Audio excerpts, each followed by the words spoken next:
G'day everybody, how you going today? It is so good to see you. I do hope you are super well. Today is a quick video. Firmware 3.0 for the Z8 is now out and there for you to download. There's a few interesting things that have unfolded, some important things.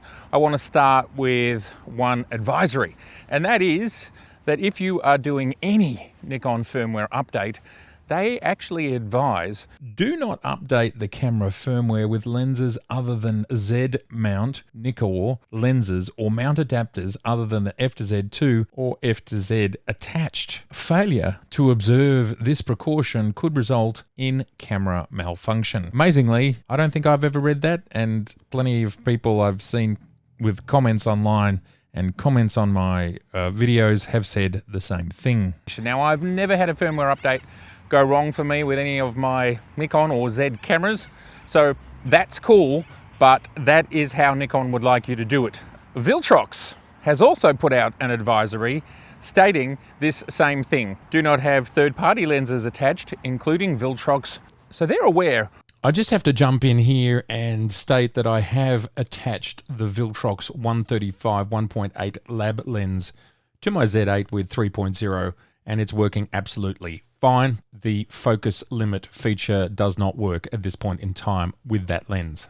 Also, a third component of this is it would seem that a number of Tamron lenses, and the number of them has not been qualified by Tamron, but Tamron has an official announcement saying some of their lenses are now not functioning fully since firmware 3.0, and they and their engineers will be looking into this as quickly as possible and determining what's going on. What that says to me is that the lens manufacturers are responsible for making sure their lenses work with whatever camera they want to put their lenses on.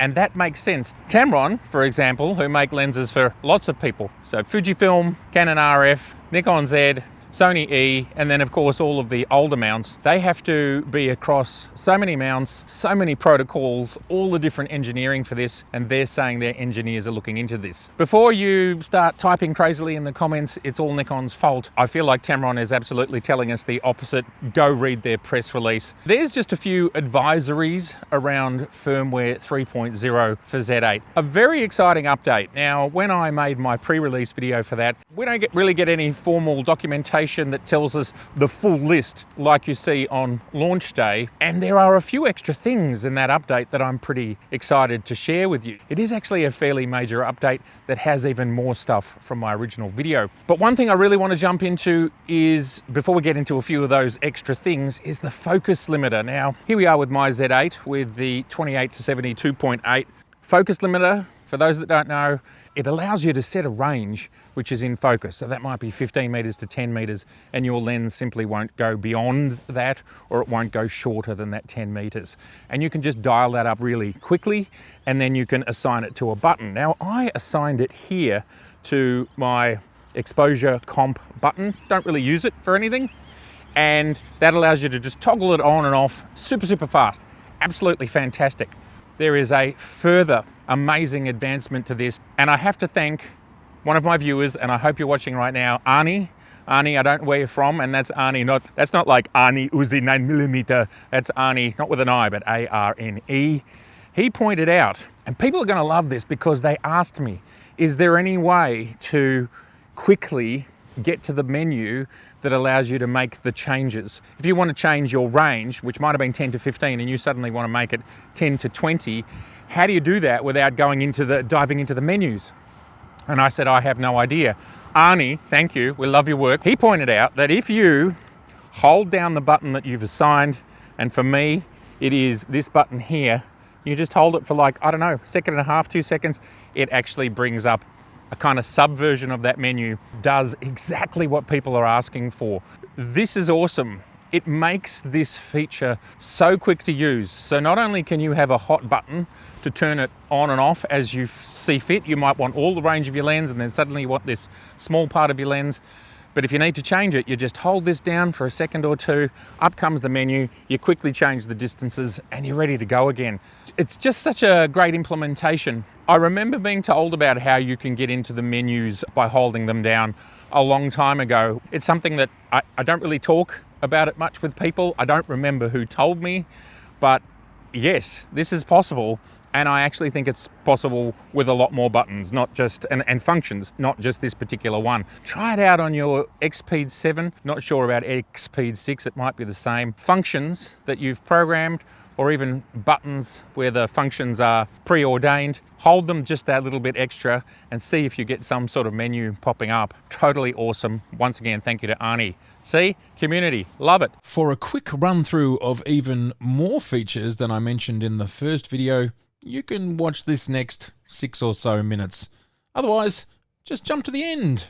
Let's talk about what has gone on here in detail. We mentioned it in the original video, but there's a few more things in here and it's pretty extensive. So in still photography, we have extended the dimensions of focus areas available in the custom modes. I actually use those modes a lot. I like creating the space that I want to focus in. You can use this in video, of course, so you can have someone walking through frame and it'll just stick with them, the focus, and it won't jump around to anybody else. Really smart, really, really useful. The subject detection function became available during manual focus. Fantastic. The subject detection area. We get added support for flexible color picture controls. Also added is C15 high-speed frame capture. This means you don't have to go up to the C30, which is doubling the amount of images that you're capturing, so very useful. The image quality for high-speed frame capture plus can now be set separately from other modes. Added high ISO NR mode in photo shooting menu that allows to select a noise reduction processing mode. Added frequency setting mode to high frequency flicker reduction in photo shooting menu that allows frequency presets to be configured. Options has been added under focus shift shooting in the photo shooting menu to allow pixel shift shooting to be used together with focus shift shooting. Absolutely fantastic. So you can focus shift, which means you might want to be doing something macro and intricate, and you can also get the benefits of pixel shift. Options has been added under the pixel shift shooting in the photo shooting menu to allow AE bracketing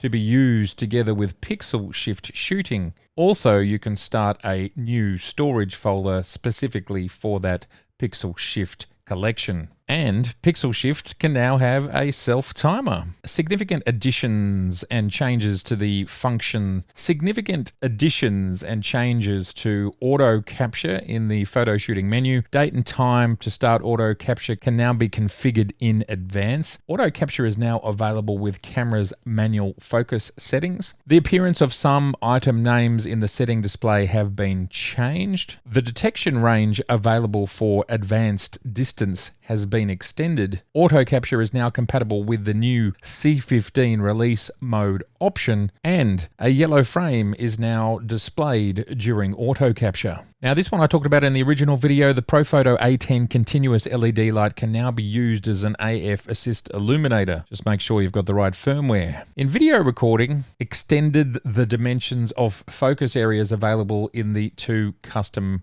wide area modes. This is great, allowing more customization is brilliant. As with stills, we have the subject detection function became available during manual focus. The subject detection area selection is now available for manual focus, as well as added support for flexible picture control. And as with stills, pretty much the same additions and changes with auto capture when auto capturing in video. As mentioned in my original video, selecting on for high-res zoom in the video recording menu now displays a focus point on the detected subject in the shooting display. And this is a great one, which I didn't mention in the other video just because I was getting it out so quickly. Added a function to include file names used in the camera when recording videos to an external recorder that supports file name transmission via HDMI. The following Atomos external recorders support this function as of May 2025. In the playback menu, we've added date to filtered playback criteria in playback menu and playback eye menu, customize retouch options to retouch in the playback eye menu, and added auto rotate during playback to the playback menu. Controls added a maximum aperture LV item to the custom settings menu in position A14, added a focus limiter setting item custom setting menu in position A16, added a minimum option to custom setting C2 self timer interval between shots in the customs setting menu. That is one that I didn't get in my original briefing. Just another little addition. Added auto capture to roles assignable to the I menu via custom settings menu F1 and G1. Customize I menu. Added assignable custom controls and roles to the following items in the custom setting menu. Also, the options for zoom on off have changed. F2 custom controls shooting, G2 custom controls. Added Wi-Fi connection STA mode, which allows you to connect to the camera to the smart device via a wireless LAN access point. Port numbers can now be specified using connect to FTP server in network menu. Added upload in HEIF format to connect to FTP server options in network menu. Note, converted HEIF images are not stored on the memory card. Some other cool changes which we touched on includes voice memo recording is now available with external microphones. The speed at which the camera cycles through focus points using the multi-selector or sub-selector no longer slows down when changing direction. The tonal characteristics have been changed when on is selected for custom settings. G14 view assist in the custom settings menu. The camera now records company and model name in the video metadata recorded with ProRes 422HQ 10-bit MOV files selected from video file type in the video recording menu. Added support for NX Field, a remote shooting system for corporate users. Automatically obtained IP addresses will be maintained after automatic IP addressing disabled. Automatically obtained gateway DNS server addresses are now displayed in the TCP/IP edit display. File names of the image and audio now match if the file name of the image is renamed during transfer. Alrighty, well, that was it. How good is that? A major update. The Z8 is, I think, basically 2 years old, and we're still getting major advancements and new features. One of my favorite is the focus limiter, but I also like the fact that in high-res zoom, we now have recognition of the fact that we have faces in focus. It was always a little bit weird that there was nothing, and now there is something. All of this stuff is great. It's all advancements. It's all things that we shouldn't expect, but it's an absolute bonus when we get it. And I'm going to repeat this story that I've said many times. In, I think, 2008, I bought myself a D3. Fantastic camera, love it. Game-changing camera. Best full-frame 35mm camera of the day when it came to high ISO, dynamic range, just gorgeous, looks so filmic, great work, chef's kiss. I think it was 2 years later, the D3S came along.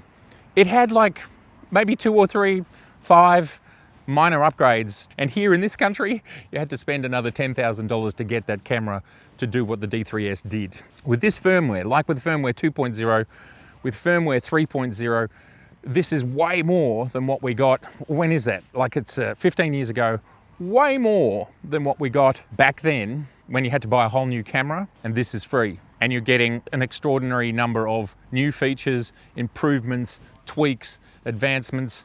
It costs you nothing. I don't know where Nikon is going to take this adventure, this firmware adventure. It kind of looks like there's no plan of slowing down, and it really is a genuine value add. Like, this stuff is not just messing around and, you know, putting a gold leaf frame around your images. This is not just, this isn't just doing things to make it pretty or aesthetic or whatever. This is real genuine stuff that's going to assist photographers, and why I have focused, every pun intended, so much on the focus limiter, because it now makes every single lens, every single Z lens, because there's another point. The feedback is, doesn't work with old AFS lenses, doesn't work seemingly with any F-mount lenses, and it certainly doesn't work with third-party Z-mount lenses. But you never know, that may come. The fact that now with every Z lens, it's now got a focus limiter and it's completely customizable, and that's just one awesome feature on top of all the others that are in firmware 3.0. All right, there it is. I would love to know your thoughts, your experiences, how you're going, and what is your favorite feature? Tell me of firmware 3.0. What do you think most benefits you? And what would you like to see for, let's hope, firmware 4.0? Now, I know there'll be lots of people that say pre-capture RAW. I get it. I don't even know if that's technologically possible. So let's just assume that there's a large degree of desire for that. What else do we want to see beyond pre-capture RAW in a, hopefully, firmware 4, maybe on the 3rd year anniversary of the launch of the Z8, because we're around the 2nd year anniversary. All right, it's been so good to see you, and if this is your first time here, I would love to see you again. So please do subscribe, please share, and please like. All right, bye for now.